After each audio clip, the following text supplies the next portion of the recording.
Hey everyone, welcome back to the channel. It's me, Rhiannon, and today's video topic is all about Imbolc.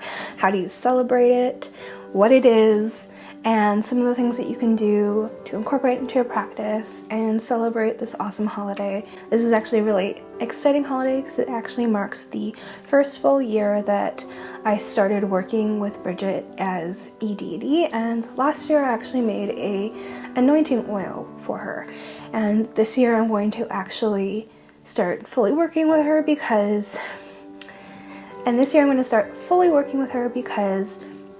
now I spent the full year learning about her and feeling closer to her. Now I'm able to start working with her as a deity in the home, in the hearth, in the kitchen.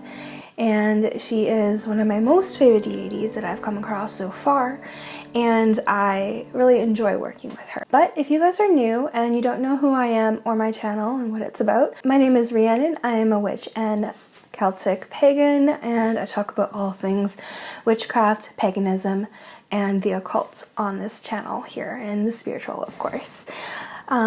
So today's video is going to be super duper fun. Grab a snack, grab a drink, grab your notebook, and let's get started. Oh, also, I have a special guest today. Everyone say hello to little Gizzmo. This is little Gizzmo. He is visiting for a little bit, and he's just going to be hanging out outside me right here. Sorry, Gizzy. So if you hear snorting or anything like that, that's him. He's a little pig, and he snorts quite a bit. Yeah, but yeah, he'll be visiting a lot more often. Which is really awesome. So you may see him in future videos or hear him snorting along in the background. He is super sweet and I love him. So he's my stepson's dog, and he usually lives at his dad's, but now he's going to be staying here a little bit more frequently, and I could not be more excited about it. So getting down to it, what is Imbolc? Imbolc is one of the 4 main fire festivals in Celtic paganism, and they celebrate the coming of spring, the onset of spring. In a lot of cultures, it is a lambing season. Within Christianity, you may call it Candlemas, and they light candles in Brigid's honor. In Christianity, Brigid is actually known as st.brigit or St. Brigid, and she is actually colonized into Christianity because she was such an important goddess to the Irish and Scottish and Celtic peoples that she was hard to get rid of. Let's just say that. You could not get her to be forgotten about. So they colonized her into Christianity and made her an honorary saint. Imbolc is mainly connected to the fire, the hearth, and to new beginnings. It is the beginning of the onset of spring, where it's still one of the more hardest times of the year. Food is very scarce still. However, new hope is still coming that in the spring, more food and abundance is going to start appearing. And then the first little bits of spring are going to start popping through, a little bit of flowers, a few little leaves coming through, and small little signs that spring really is on its way. Now you may ask, when is Imbolc? Imbolc always falls on the same time every year. It falls right down in between the winter solstice and the spring solstice. So it's always exactly the same time, and it's really easy to figure out. It's right in between those 2 solstices. So generally it falls between either February 1st or February 2nd in the northern hemisphere. And in the southern hemisphere it falls on the 1st or the 2nd of August. Now whether you choose to follow the seasonal changes in your area or choose to follow what everyone's doing in the northern hemisphere, that's totally up to you and your practice. But I know pagans and witches who have done both. Just pick what makes most sense to you in your practice. This is of course a fire festival, and it is also a festival in honor of Goddess Brigid. And she is a triple goddess. She has triple aspect. She is the goddess of blacksmithing, of home, of harvest, of abundance. She's the goddess of fire, of fertility. She is a goddess of farm animals and agriculture as well, and was very greatly celebrated around this time. A lot of farmers would honor her and worship her and hold this festival in hopes of the spring coming and the abundance starting to flow in again. She is also a goddess of sovereignty and fertility, farm animals, agriculture, and livestock. Like I said before, not only is Goddess Brigid found in Celtic paganism, but she's also found in Christianity as Saint Brigid, as well as in the voodoo tradition as Mama Brigid. So she is found all across the world, and she's one of the most widespread goddesses in that regard, where she's across many different practices and many different people worship her in different cultural backgrounds as different interpretations of this goddess. However, she is still the same goddess, just kind of like she is just canonized into that religion and interpreted in their own tradition, which is so cool and which I really enjoy about her. This holiday is all about protecting what you have now, but also hoping and looking towards the future for what you can start to bring into your life. So looking forward to the spring when things start to become fertile again. This is very much a holiday designed and very connected to the earth and the seasons and the harvests and to new beginnings. It's very much designed to be a turning point between the seasons, between when you start appreciating and understanding the hard times of how hard the cold is right now to find food, and then looking towards the more abundance that's coming towards you.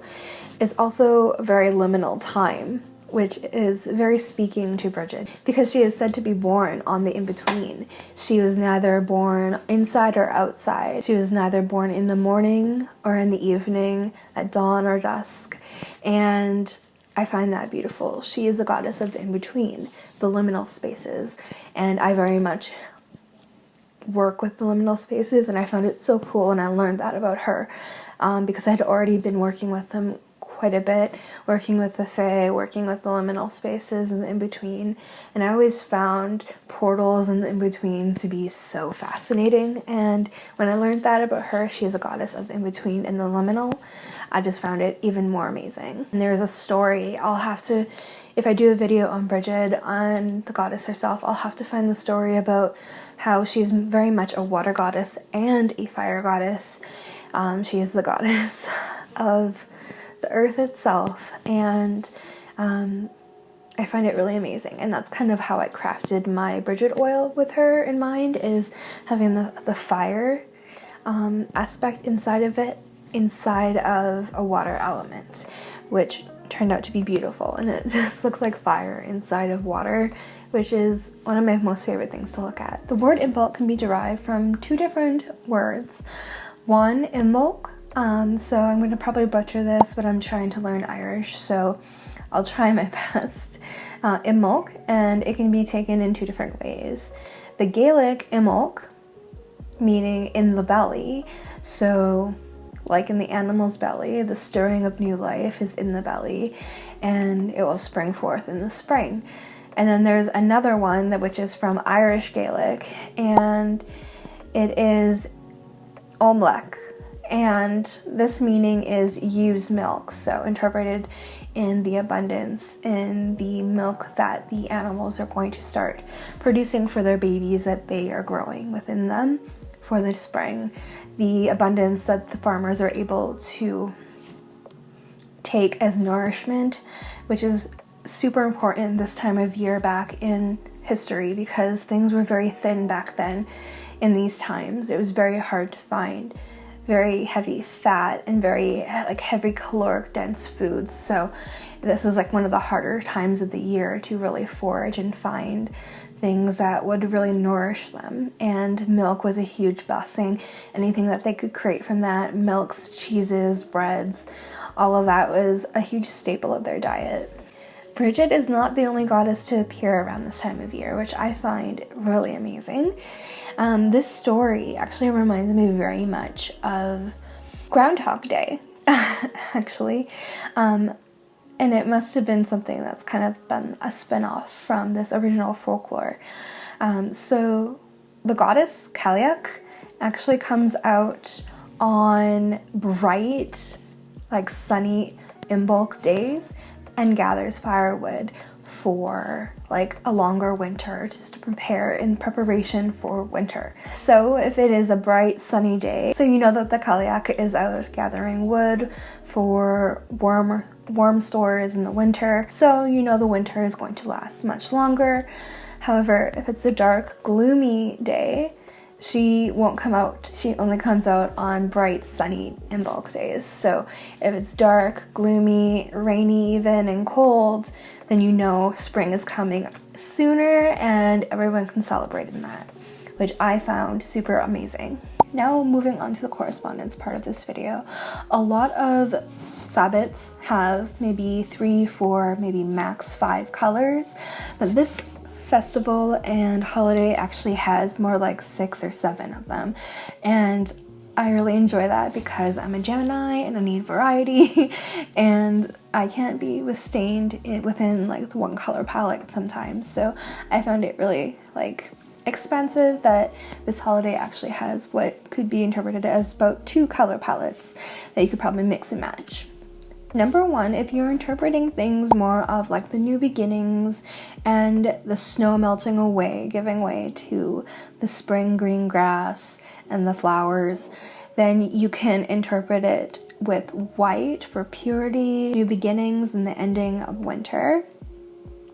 Then there's like pale green, pale yellow, pale purple, for the new flowers. I include pink in this as well. Pink, purple, green, maybe a little bit of blue for the water starting to give flow from being frozen and starting to turn into a more malleable, flowy, life-giving substance. So I include all like colors, but in the pastel sense. So it can be really quite a colorful like holiday, depending on what way you decide to decorate. And then the next color palette would be more of working with Brigid's energy or the fire energy, and working with the colors of oranges, reds, yellows, and coppery burnt deep earthy colors. So like burnt orange and like warm browns and dark greens for the foliage that are starting to spring forth. That one there is one of my more favorite color combinations, of course, because orange is my favorite color, so of course it's going to be one of my favorites. Pale yellow would be more for like the young chicks coming through and starting to be birthed, as well as like the young farm animals, and like light pinks and purples and whites for the new flowers that are springing forth. So some of the general herbs that can be used within this holiday these are the ones that I use anyways. There could be many others based on your interpretation. However, I like to use bay and basil. I like to use ginger and honeysuckle. I use saffron and heather, and you can also use blackberry and coltsfoot. The trees that actually represent this goddess and this holiday are willow and rowan. Next is incense. So you can either use stick incense, or you can do powdered incense or like loose herbal incense. I really enjoy burning them in my cauldron this time of year. It really just adds that goddess aspect while burning those herbs in her honor or in the day's honor. So incense resin that can be used in this holiday: frankincense, myrrh, rosemary, cinnamon, bay, basil, and one of the flowers is snowdrops. Depending on what flowers that come up in your region, depends. All the new spring flowers that bloom in your region would count as the flowers of this holiday. However, just flowers in general, so even just getting a bouquet and putting it on your altar could be a good celebration.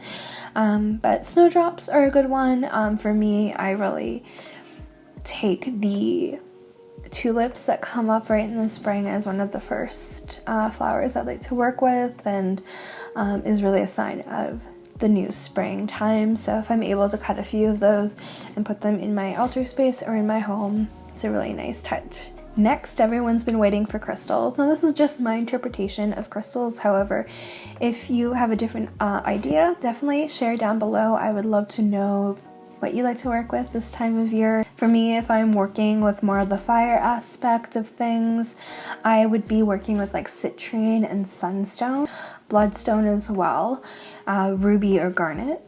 And then if I was working with more of like the new life and the new hopes, the new beginnings, the spring energy, I would be working with more of like an amethyst, aquamarine, amazonite, turquoise, are all really good options as well.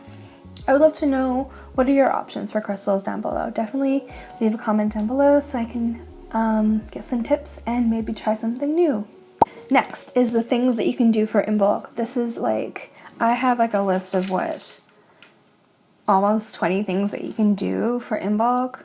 15 to 20 things is a lot. There's a lot of things that you can do and it's really exciting. So let's dive into this. You can pick a few and let me know down below what activities you decide to do for Imbolc, because this is like the fun part of things for me. If you're a crafty person or a crafty witch, let me know down below the activities that you like to do every year.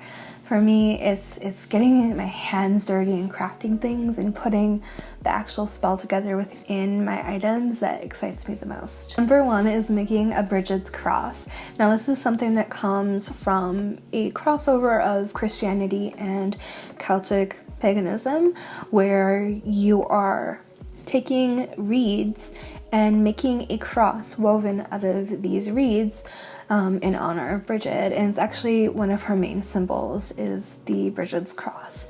I will show you one here, and this is something I want to do really badly, but I wanted to do it with reeds, and I haven't been able to find any, but if you're able to, you can use straw or pipe cleaners or whatever you'd like, but I would like to find some, even just like some straw, or using corn husk I think would be fine, just pulled into strips. So I'm hopefully going to do that this year. Number 2 is wear the colors of the season. As you can see, I'm wearing a little bit of a Imbolc inspired eye. It's a little bit more of a warm nude color with some reds. I dyed my hair more red in celebration of the spring coming and Imbolc. I am wearing flowers and just enjoying the warm tones of the season. So if you're able to do it in your nail polish and your lipstick and your eyeshadow and your clothing, it's a really good way to honor the season and still like feel connected to it, even if you're not able to be out of the broom closet with your practice. Number 3 is work with the spring flowers.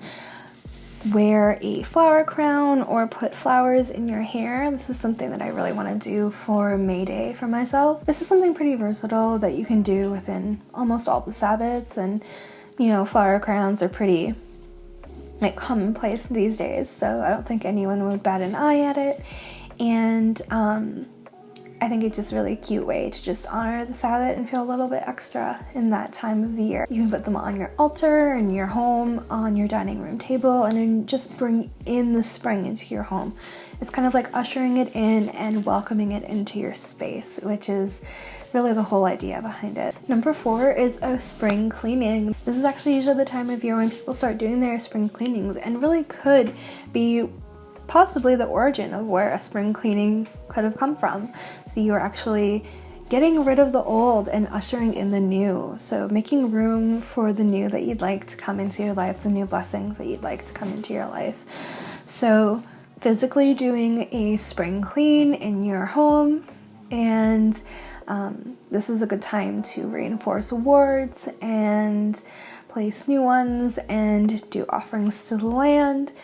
You can also do a house blessing after your cleansing and protections to ask the spirits of your home that are of positive nature to help protect your home and usher out all the negative that may enter and protect it from being entered from negative energies and spirits that you don't want in your home. Number 5, writing and reading poetry. Goddess Brigid is actually a goddess of poetry as well. She is widespread in the things that she has sovereign over. And this is actually something that I really resonate with, because as a child I would write long form epic poems, like epicas of poetry. Whether they're any good or not, it helped me feel connected and grounded and helped me purge out a lot of emotions that I otherwise would not have been able to. And I like to think that she was the inspiration, whispering in my ear to just purge out those negative thoughts and put them into a beautiful piece of art for others to enjoy. And then number 6 is going on a nature walk. Of course, almost every single Sabbath, if not all of them, I go on a nature walk. And this is just simply because I love nature, and that's why I'm most likely a nature-based pagan. But I just really enjoy being outside and feeling the earth around me. This is a good time to honor and understand and appreciate the cold and the dark that we are still in. However, still being able to look for the first sightings of spring, which is something I always enjoy doing. Seeing the new animals being born, seeing small bits of regrowth coming through the snow, and seeing some of the animals like our geese come back to the city and come back from like a long winter away and lay their nest and have their babies. Number 7 is planting seeds of intention. Now it's a little bit still too cold for people like myself who live in Canada to plant seeds straight into the garden. We have a little bit of a later plant date. However, I do like to do a seed starting tradition where I do plant my little seeds in my little egg cups, and as I plant each seed for my herbal garden or for my vegetable garden, I place a seed of intention for the coming year for my family or my friends or for myself. And I find it way more powerful, especially if you use those herbs in spell work, or your vegetables in your kitchen spell work. It really just brings things to a whole new level of energy. So planting things like chamomile and lavender are a really excellent way, and then you can use these in your teas and in your cooking. Number 8 is a meditation for Imbolc, and I am hoping to record one and have it up on YouTube or on my website for sale. I don't know if it'll be ready for this year. However, I am in the midst of recording a meditation for every single Sabbath, and I'm very excited about it. So when that is ready, I will have a release video about it. So this is a really good time to do a spring cleaning for your mind and your inner sanctum, your soul, and just kind of purge out the negative thoughts of the year, the negative energies that have gone through, and kind of do a body scan of your body and clear out the chakras and help align yourself into the energy that you'd like to be in for the rest of the year. Next is a bridie doll, which is a really awesome tradition that is actually making a doll out of corn husk. And you can either leave them natural and leave them as just a corn husk doll on your altar, or they can be dressed in white linens and adorned with the spring flowers of the new year coming out of your garden. I think that's just such a beautiful, sweet way to celebrate the year, and that will be left out on your altar for the year to come, and then you make a new one in the new year. And it's just something that a lot of people do year on year, where they're able to really build in that abundance into their life through working with their bridie dolls. Number 10 is the acorn wand, or the priapic wand.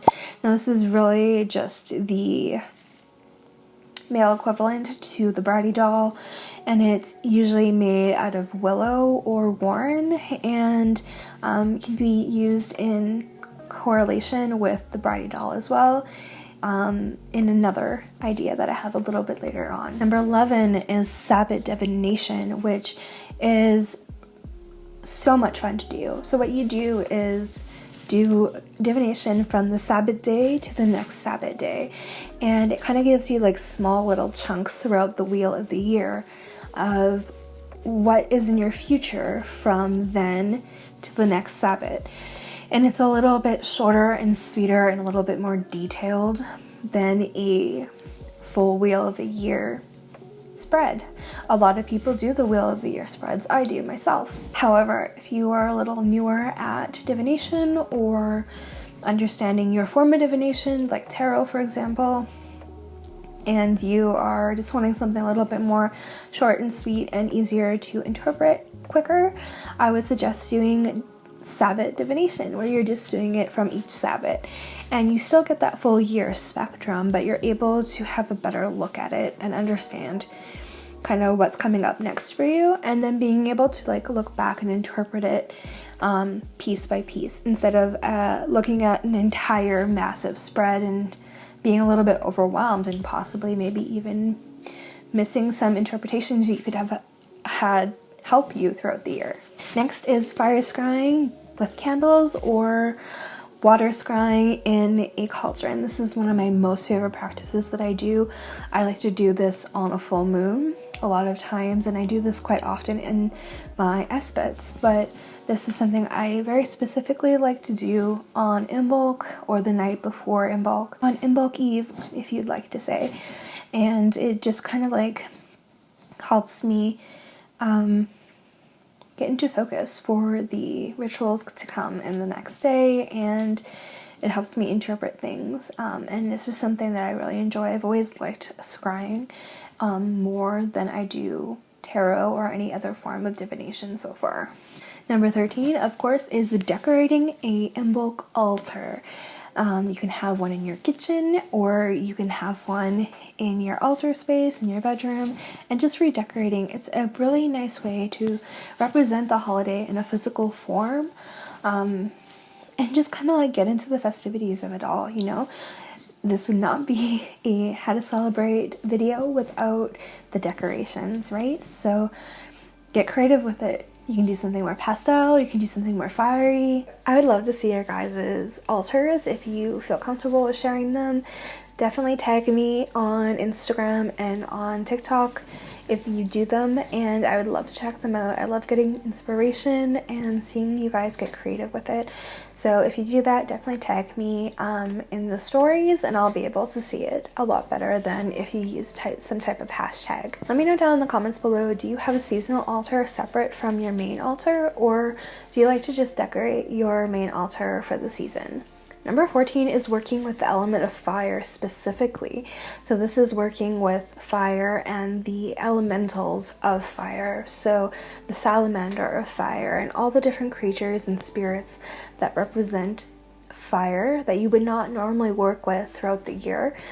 This is an excellent time of year to really like hone in on them and work with them. Do a meditation with them, or ask them to help you in spell work. Leave an offering for them, of course. It's just a really beautiful time to connect to spirits that you would normally not think to connect with throughout the year. This is also an excellent time to release petitions with fire, or charge sigils with your fire. Drop wishing bay leaves into fire or burn them. This is just a really great time to do candle spells. Just light a lot of candles and have them throughout your home. Because it really is a festival of light and of fire, and bringing the light back into the home and into the world again. It's going to stop being dark soon, and like the sun's going to start coming back into the world, and we want to bring that warmth into our homes and welcome it in. Number 15 is something I mentioned in the beginning of the video, and that is an Imbolc anointing oil, or Brigid's anointing oil. And this is something that is really great that you can use to anoint your candle spells with, or any type of working that you have, whether it be a poppet or not, and it really becomes quickly a Brigid representation for you.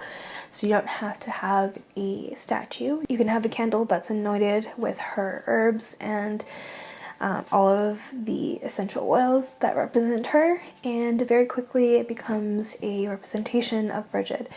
I crafted mine as a liminal space connection between her and this world, so that I'm able to step into the liminal spaces and commune with her.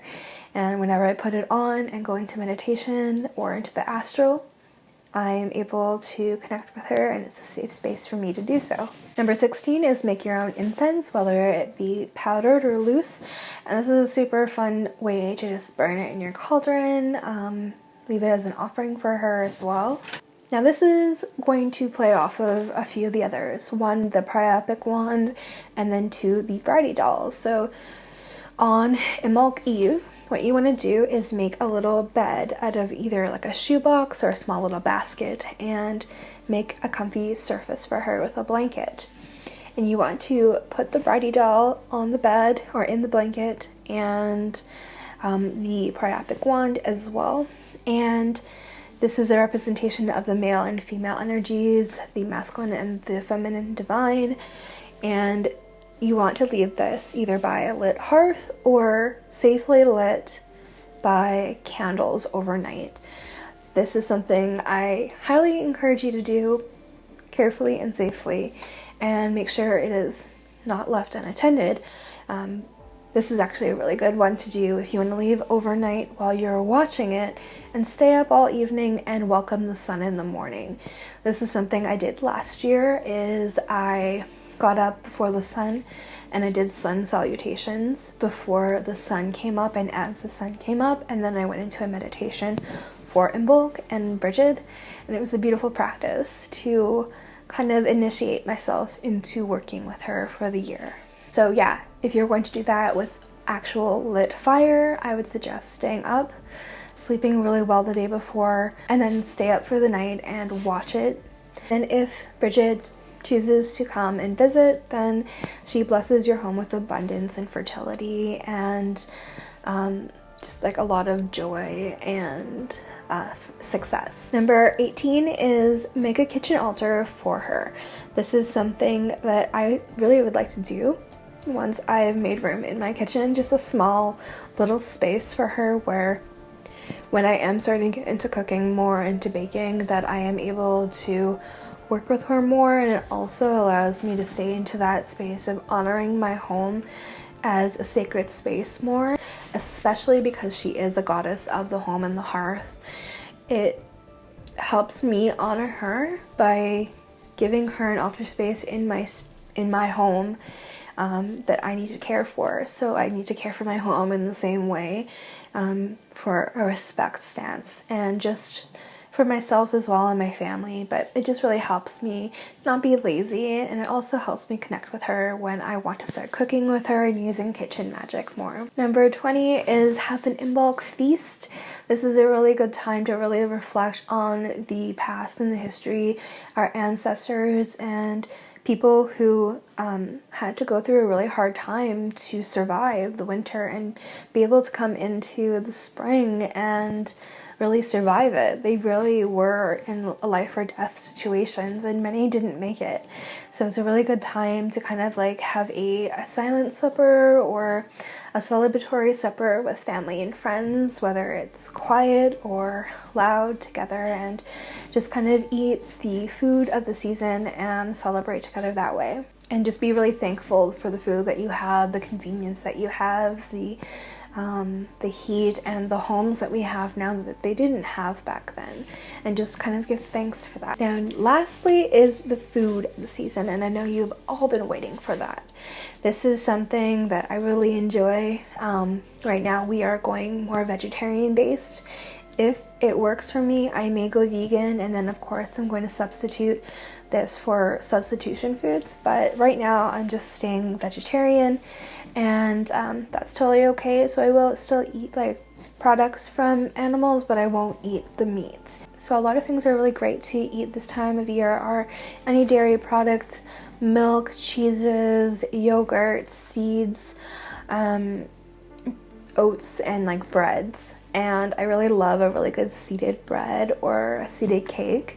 Super delicious. Herbal teas are also amazing to start to have more often, especially if you have pre-planted and you have a little plant baby going and you have an herbal plant that you can get fresh herbs from. I would like to plant a chamomile plant and have something fresh there. So chamomile and ginger are really great. Scones and just really fresh foods. Breads, seeds, cakes, yogurt, milk, cheeses, herbal teas, ginger. is all really great things to have this time of year. And yeah, basically just enjoy the season. I know I'm going to be doing something with food, that's for sure. Anyways, guys, that's my video for Imbolc or Candlemas or Brigid's Day. I hope you enjoyed it. Let me know down below any of the things that you might want to try, and if you end up doing it and would like to share, definitely tag me on Instagram at Rhiannon Harvest, or tag me when you are on TikTok, and I will definitely try to reply and see what you guys have done, because I love sharing this type of practice and seeing what you guys do. Yeah, and I will see you guys in the next video. And this is actually going to be a huge series, so I will make a playlist, and as each Sabbath comes about, I will have a video out just before the Sabbath, just in time for you guys to be able to look through it and take some notes and get some ideas on what you like to do for the Sabbath, just in time for it. And if I'm able to, I'm going to try to vlog each of them as well. They may not come out until like maybe a few weeks after, if not a little later, but eventually each Sabbath video is going to also have a vlog video as well, which will be really fun, and you can kind of look back on it and see what I did. I really enjoy making vlogs, but they just take so long. If you guys enjoy this video but are not yet subscribed, make sure you subscribe to the channel, as well as hit the like button if you liked it, the dislike button if you did not, and leave me a comment on the traditions that you like to do. Leave me a comment if you're going to be celebrating Imbolc this season or not. I love you guys also very much, and I'll see you guys in the next video. Bye!